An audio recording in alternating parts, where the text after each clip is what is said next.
I'm no gunsmith by any means, but I do not recommend doing this. I've stuck a screwdriver in here right at this point. Oh, that looks like the problem right there. Let's see if I might have fucked everything up. Well, there's no going back now. Wow. Yeah, that would definitely explain why it wasn't coming out. I feel like that's not supposed to happen.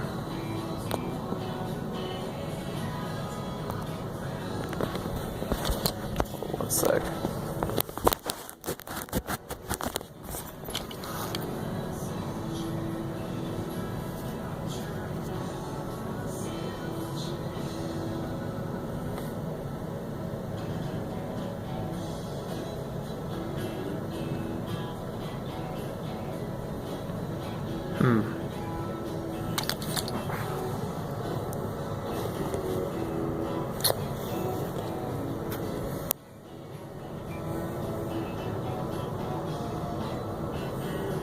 Well,